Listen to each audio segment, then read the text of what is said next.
Assalamualaikum warahmatullahi wabarakatuh. Salam sejahtera untuk kita semua. Om Swastiastu, Namo Buddhaya, salam kebajikan, Rahayu. Saya Monika Handoyono. Saya akan mempresentasikan usulan draft proposal disertasi saya untuk program Doktor Ilmu Akuntansi Fakultas Ekonomika dan Bisnis Universitas Gadjah Mada dengan bidang minat akuntansi manajemen. Proposal ini berjudul Umpan balik kinerja negatif memburukkan kinerja selanjutnya, peran growth mindset memitigasi dampak umpan balik negatif.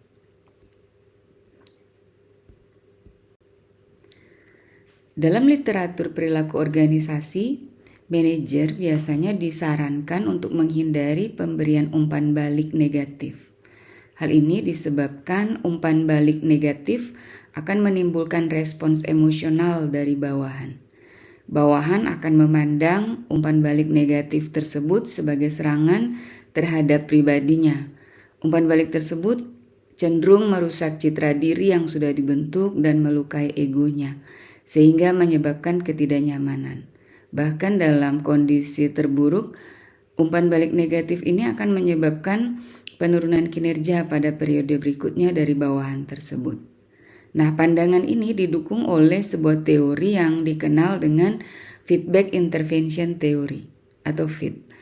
FIT menjelaskan bahwa lokus perhatian penerima umpan balik yang berada pada self level itu akan menyebabkan terjadinya ketidaknyamanan tersebut. Karena biasanya penerima umpan balik akan menerima umpan balik sebagai penilaian yang ditujukan pada diri pribadinya. Akibatnya, penerima akan merespons balik serangan tersebut dengan meminimalkan upaya sehingga menyebabkan penurunan kinerja. Tapi ada sebuah teori baru yang dikembangkan oleh Smith 2022 yang dikenal dengan Effort Investment Theory of Power. Teori ini mengemukakan bahwa sebenarnya bukan karena faktor psikologis, tetapi lebih karena respons penerima umpan balik tersebut itu ditentukan oleh kekuasaan yang dimiliki. Dia mengidentifikasi dua individu yang memiliki kekuasaan yang lebih atau biasa dikenal dengan powerful, ini melekat pada atasan, dan individu yang kurang memiliki kekuasaan atau biasanya diidentifikasi dengan bawahan. Nah, bawahan yang powerless ini akan memandang umpan balik negatif sebagai sinyal bahwa target kinerja yang ditetapkan itu terlalu tinggi, bahkan mungkin tidak mungkin untuk dia capai. Akibatnya, bawahan yang powerless ini akan memilih untuk mengonservasi sumber daya yang dimiliki, alih-alih dia menghabiskan untuk mencapai target yang sepertinya tidak mungkin untuk tercapai. Hal inilah sebenarnya yang menyebabkan terjadinya penurunan kinerja bawahan. Nah, dari dua teori yang kontradiktif ini, saya bermaksud untuk merekonsiliasi keduanya dengan mengeksplor sebuah teori lain untuk memitigasi dampak penurunan kinerja yang disebabkan oleh umpan balik negatif tersebut. Teori ini adalah teori growth mindset theory. Teori growth mindset ini berpendapat bahwa kinerja individual itu sebenarnya sangat mungkin untuk dicapai karena kemampuan, skill maupun talenta yang dimiliki itu adalah sesuatu yang dapat dibentuk melalui sebuah proses tertentu, sehingga umpan balik negatif tidak akan berdampak apabila individu memiliki growth mindset. Nah, selain dasar teoretikal tersebut, ada beberapa temuan riset yang juga menunjukkan hasil yang berbeda terkait dengan dampak umpan balik negatif terhadap kinerja bawahan. Misalnya Guller and Spath 2023 dan Kim and Kim 2020 dalam riset mereka menemukan bahwa umpan balik negatif tidak berdampak terhadap kinerja bawahan. Tapi menariknya riset dari Holderness et al. 2017 menemukan bahwa umpan balik yang bersumber dari atasan akan mempengaruhi kinerja pada periode berikutnya. Bawahan cenderung memandang feedback dari atasan tersebut sebagai penting, sehingga akan direspons dengan peningkatan kinerja. Nah, selaras dengan Holderness et al. Ini, studi yang dilakukan oleh Sanger dan Volkmann 2017 secara faktual menemukan bahwa manajer lebih memilih memberikan umpan balik negatif kepada bawahan daripada umpan balik positif. Nah, para manajer ini berpandangan bahwa umpan balik negatif yang digunakan itu akan menunjukkan kesalahan dan kekurangan yang harusnya diperbaiki oleh bawahan. Bawahan yang mendapatkan informasi tersebut, informasi mengenai kelemahan dan kekurangan yang harus diperbaiki, akan merespons dengan baik sehingga terjadi peningkatan kinerja. Selain itu, ada hal lain yang menjadi dasar usulan dari penelitian ini. Ini terkait dengan setting penelitian yang digunakan oleh Holderness et al. Di mana mereka menggunakan setting waktu tunggal untuk memprediksi kinerja pada periode berikutnya. Jadi dalam penelitiannya dia menggunakan sekali eksperimen untuk memprediksi kinerja pada periode-periode selanjutnya.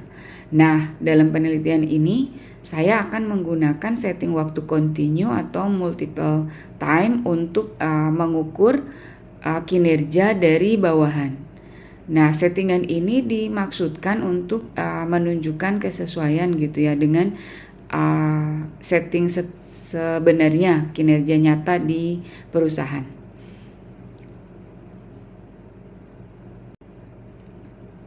Dari penelitian yang dilakukan oleh Holderness et al. 2017 dan penelitian yang lainnya yang dilakukan oleh peneliti-peneliti lainnya, saya tidak melihat dengan jelas kedalaman dan keluasan dari umpan balik negatif yang diberikan sehingga mempengaruhi respons penerimanya. Apakah hanya berupa umpan balik kuantitatif atau umpan balik kualitatif, atau misalnya seberapa luas umpan balik tersebut maupun seberapa dalam umpan balik tersebut diberikan kepada bawahan, itu tidak terlihat di dalam penelitian-penelitian yang telah dilakukan sebelumnya. Sehingga dalam penelitian ini saya bermaksud untuk mengeksplor kedua hal ini. Yang pertama, mengeksplor jenis, luasan, dan kedalaman umpan balik negatif yang berpengaruh terhadap respons dari penerimanya. Yang kedua, ini terkait dengan mekanisme internal yang terjadi dalam diri individu yang dinilai, sehingga individu itu bisa memutuskan penerimaan tersebut berada pada self level ataukah pada task level. Ada 3 teori utama yang digunakan sebagai dasar dalam penelitian ini, yaitu yang pertama, feedback intervention theory yang dikemukakan oleh Kluger dan Denisi 1996. Nah, FIT ini menjelaskan mengenai respons individu terhadap umpan balik negatif yang diterima. Nah, FIT menjelaskan bahwa penerimaan terhadap umpan balik akan melalui 3 hierarki. Yang pertama adalah meta task process atau biasa dikenal dengan self level. Yang kedua adalah task motivation process, dan yang ketiga adalah task learning process atau biasa dikenal dengan task level.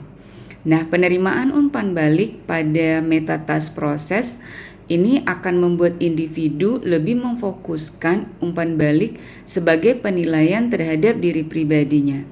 Akibatnya umpan balik negatif akan dipandang mempengaruhi citra dirinya. Akibatnya fokus dari penerima umpan balik bukan pada peningkatan kinerja, tetapi pada upayanya untuk membalas pemberi umpan balik tersebut dengan cara menurunkan kredibilitas dari penilai tersebut. Nah, pada hierarki yang kedua dan ketiga, task motivation process dan task learning process, Ini menunjukkan bahwa individu telah mengalami perubahan fokus dari diri pribadi menjadi ke tugas. Penerimaan pada task learning process akan membuat bawahan memandang umpan balik negatif yang diterima itu sebagai pertanda bahwa ia membutuhkan upaya lebih banyak, sehingga individu akan mencurahkan upaya lebih banyak yang membawa konsekuensi pada peningkatan kinerja. Nah, teori yang kedua adalah Effort Investment Theory of Power yang dikemukakan oleh Smith 2022. Teori ini menjelaskan mengenai keputusan individu dalam menginvestasikan sumber daya yang dimiliki untuk mencapai tujuan tertentu. Smith ini mengidentifikasi dua jenis individu berdasarkan kekuasaan yang dimiliki, individu yang powerful dan individu yang powerless, atasan dan bawahan dalam hubungan di tempat kerja. Nah, individu yang powerful ini biasanya memfokuskan perhatian pada tujuan-tujuan yang sifatnya superordinat. Nah, untuk tujuan yang superordinat ini, ia biasanya tidak segan-segan untuk mengorbankan sumber dayanya. Karena tujuannya besar, sumber daya yang dikorbankan pun pasti besar dan itu akan dikorbankan. Tetapi bagi individu yang powerless, biasanya dia akan lebih irit dalam mengorbankan sumber dayanya. Individu yang powerless biasanya akan memandang umpan balik negatif sebagai sinyal bahwa target atau tujuan itu sulit atau mustahil untuk dicapai.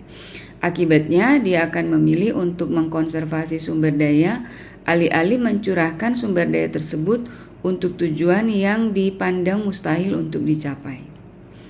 Teori yang ketiga adalah Growth Mindset Theory yang dikemukakan oleh Dweck 2006. Nah, Dweck menjelaskan bahwa dengan growth mindset ini, kemampuan, skill, atau talenta dari individu itu adalah sesuatu yang bisa dibentuk, baik melalui pelatihan maupun sesuatu yang dirancang untuk meningkatkan kemampuan individu. Oleh karenanya, peningkatan kinerja bukanlah menjadi sesuatu hal yang mustahil. Kinerja juga tidak ditentukan oleh kekuasaan yang dimiliki, apakah kekuasaan yang besar ataukah yang kecil.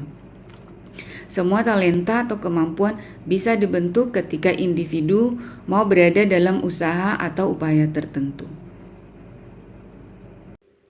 Ketiga teori tersebut digunakan untuk menurunkan hipotesis. Ada 4 hipotesis yang akan diuji di dalam penelitian ini. Hipotesis yang pertama dan kedua didasarkan pada argumen dari Fitt, dan hipotesis ketiga dan keempat didasarkan pada argumen dari Effort Investment Theory of Power dan Growth Mindset Theory. Hipotesis pertama berbunyi, bawahan yang menerima umpan balik negatif tertentu akan fokus pada task level, tetapi bawahan yang menerima umpan balik negatif tertentu akan fokus pada self level.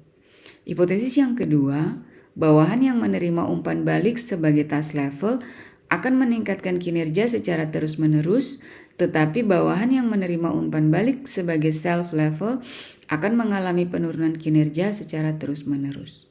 Hipotesis yang ketiga, bawahan yang memiliki skor mindset yang tinggi akan fokus pada task level, tetapi bawahan yang memiliki skor mindset rendah akan fokus pada self level.